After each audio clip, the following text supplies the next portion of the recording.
L'apôtre Paul avait à peine commencé cette épître aux Éphésiens et tout juste donné libre cours à cette révélation retenue en lui-même qu'il a emmené ses lecteurs et a remonté tout le temps passé, les introduisant dans ce qu'il a appelé avant la fondation du monde. C'est le langage qu'il a utilisé plus d'une fois, avant les temps éternels, avant tous les siècles, de Timothée 1,9, Tite 1,2. Ayant effectué ce long survol des siècles et millénaires passés en remontant le temps, il a indiqué ce qui a eu lieu dans ce passé sans date. Deux choses sont mises en évidence et établies. Dans les conseils de la divinité, le Fils de Dieu fut désigné et nommé comme étant la sphère éternelle de tout ce qui serait de Dieu. En lui se trouve la définition, Éphésiens 1,4. L'apôtre utilise 200 fois ce terme dans ses écrits, sous des formes variées.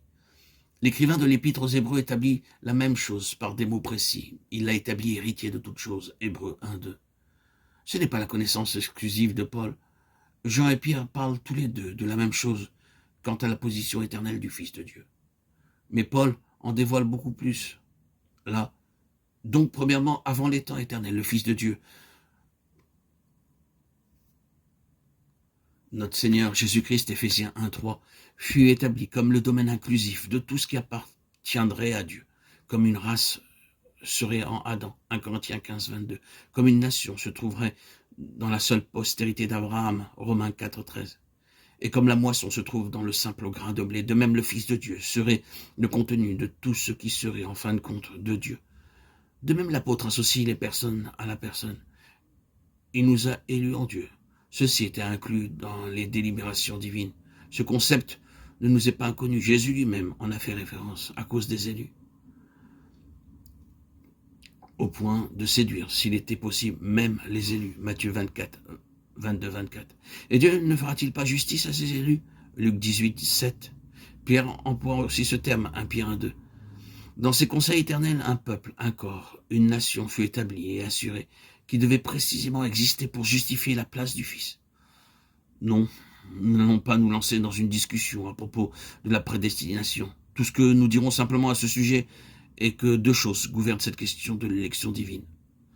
La première, elle est corporative, c'est un corps.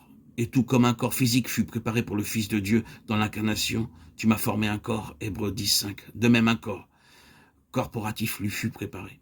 Cela était aussi essentiel qu'il l'est pour un esprit de revêtir en fin de compte un corps. L'autre chose qui gouverne est que cette élection ne concerne pas le salut bon gré mal gré, mais un dessein. Ceci est fondamental dans toute cette épître aux Éphésiens. Voyez combien le dessein éternel a une place large et puissante dans la pensée de Paul et dans ses écrits.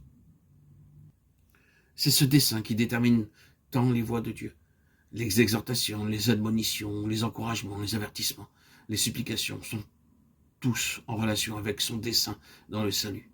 Combien de choses immensément nombreuses se trouvent liées à cet écartement du voile sur ses conseils éternels.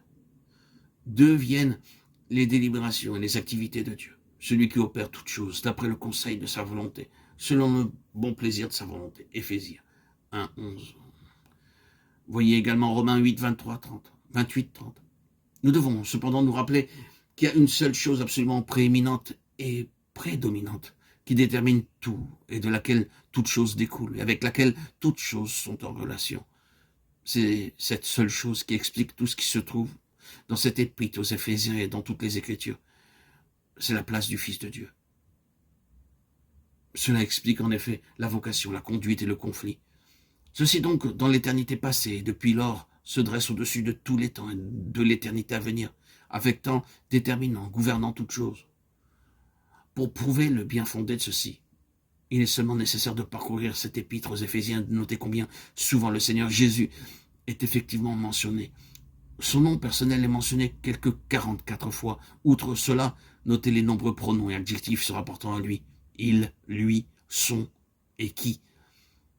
Il a souvent été dit que le critère par lequel une vérité ou une erreur dans quelques systèmes d'enseignement religieux est déterminée est la place qu'il accorde au Fils de Dieu Jésus-Christ. C'est là un critère très fiable.